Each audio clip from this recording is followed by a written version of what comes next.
We stand at a crossroads of history where every decision we make will shape the future of our nation and indeed অবশেষে কার্যকর হলো জাতীয় নবম pay স্কেলের পূর্ণাঙ্গ নীতিমালা ঘোষণার পর দেশের সরকারি চাকরিজীবীদের মাঝে নেমে এসেছে স্বস্তির স্রোত বাংলাদেশের প্রশাসনিক ইতিহাসে আজ যুক্ত হলো নতুন আরেকটি গুরুত্বপূর্ণ দিন দীর্ঘদিনের দাবি আন্দোলন মানববন্ধন স্মারকলিপি সবকিছুরই পরিণতি আজকের এই ঘোষণা বন্ধুরা বিস্তারিত আলোচনায় যাওয়ার আগে যারা এখনও চ্যানেলটি সাবস্ক্রাইব করেননি অনুগ্রহ করে সাবস্ক্রাইব করে বেল আইকনটি অন করে রাখুন যমুনা ভবনের বিশেষ কনফারেন্স রুমে অনুষ্ঠিত হলো একটি গুরুত্বপূর্ণ বৈঠক সেই বৈঠকেই পে কমিশন সর্বসম্মতভাবে নতুন বেতন কাঠামোর চূড়ান্ত খসড়া অনুমোদন করে সারা দেশে সরকারি কর্মচারীদের মুখে এখন একটাই কথা অবশেষে স্বস্তি ফিরল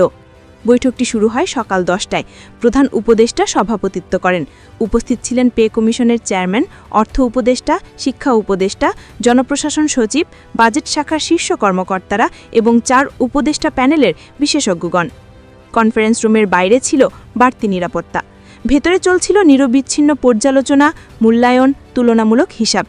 এক পর্যায়ে অর্থ উপদেষ্টা মন্তব্য করেন রাষ্ট্র তার কর্মচারীকে যথাযথ সম্মান দিতেই হবে বাজেটের ভার আমরা সামলে নেব কিন্তু তাদের কষ্ট অগ্রাহ্য করা যাবে না 3 ঘণ্টার দীর্ঘ আলোচনার পর গৃহীত হয় আজকের ঐতিহাসিক সিদ্ধান্ত অনুমোদিত কাঠামোটি বাংলাদেশের বেতন ব্যবস্থাকে আরও আধুনিক সহজ এবং আন্তর্জাতিক মানের রূপ দিতে পুনর্গঠিত হয়েছে মূল বৈশিষ্ট্য হল 1.5 অনুপাতে বেতন বৃদ্ধি অর্থাৎ আগের বেতন গুণিত 1.5ই হবে নতুন বেতন সর্বনিম্ন বেতন 33,000 সর্বোচ্চ 1,80,000 টাকা 12টি গ্রেডে পুনর্বিন্যাস আগের জটিল হিসেব এবার সহজ হয়েছে 100% পেনশন সুবিধা টাইম স্কেল এবং সিলেকশন গ্রেড সহজীকরণ টেকনিক্যাল পদের জন্য অতিরিক্ত সুবিধা হাউস রেন্ট পুনর্গঠন এবং মেডিকেল ভাতা বৃদ্ধি সব মিলিয়ে নিম্নপদ থেকে উচ্চপদ সবাই সুফল পাবেন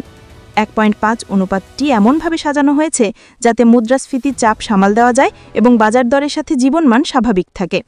শিক্ষানবিশ কর্মচারী থেকে উচ্চপদস্থ কর্মকর্তার জীবনমান নিশ্চিত করাই লক্ষ্য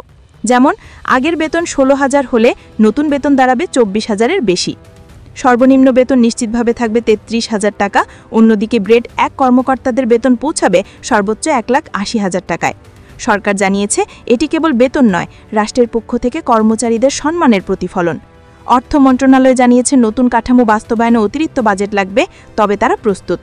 পরিকল্পনা কমিশনের এক সদস্য বলেন নতুন বাজেটে পে স্কেলের জন্য আলাদা বরাদ্দ যুক্ত হচ্ছে শিক্ষা স্বাস্থ্য প্রশাসন সহ প্রতিটি খাতে সমন্বয় করা হবে কোষাগারের উপর চাপ বাড়লেও এটি দীর্ঘমেয়াদী বিনিয়োগ হিসেবে বিবেচিত হচ্ছে নবম পে স্কেলের সবচেয়ে গুরুত্বপূর্ণ অংশ হল 100% পেনশন পুনঃপ্রবর্তন অবসর গ্রহণের পর কর্মচারীরা তাদের সর্বশেষ বেতনের পুরো অংশই পাবেন পেনশন হিসেবে লক্ষ্য অবসরের পর স্থিতিশীলতা পরিবারের নিরাপত্তা এবং সরকারি চাকরিতে নতুনদের আগ্রহ বৃদ্ধি এক অবসরপ্রাপ্ত শিক্ষক বলেন আমরা অবসর নিয়েও পরিবার চালাতে পারবো এই দাবি আজ পূরণ হলো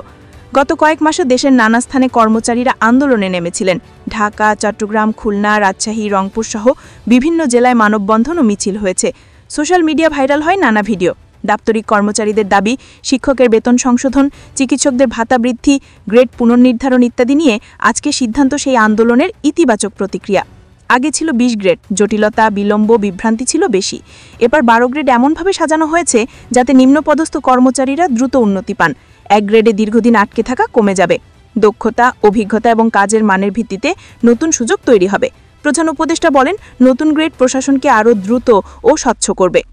হাউস রেন্টে বড় পরিবর্তন এসেছে জেলা উপজেলা মহানগর সব স্থানে বাজার দরের সাথে সামঞ্জস্য রেখে ভাড়ার হার 30 থেকে 40% পর্যন্ত বাড়ানো হবে এতে শহরের জীবনযাত্রা সহজ হবে মেডিকেল ভাতাও বৃদ্ধি পেয়েছে বিশেষ ঝুঁকি ভাতা যুক্ত হয়েছে স্বাস্থ্যক্ষেত্রে কর্মীদের জন্য স্বাস্থ্য উপদেষ্টা বলেন স্বাস্থ্যকর্মীরা জাতির প্রাণ তাদের প্রতি দায়বদ্ধতা আরও জোরদার হলো ঘোষণার সাথে সাথে সরকারি দপ্তরগুলোতে ছড়িয়ে পড়েছে উৎসবের আমেজ সামাজিক মাধ্যমে অভিনন্দনের ঢেউ বিভিন্ন জেলায় আনন্দ মিছিল দেখা গেছে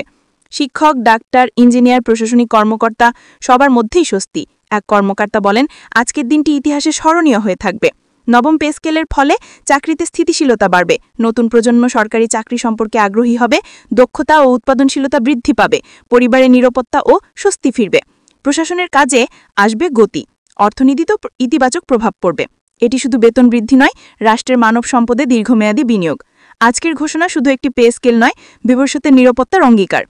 জাতীয় নবম পে স্কেলের বাস্তবায়নের মাধ্যমে সরকারি কর্মচারীদের দীর্ঘ অপেক্ষার অবসান ঘটল। প্রশাসনে আসবে স্বচ্ছতা, দক্ষতা ও নতুন উদ্যম। এটাই ছিল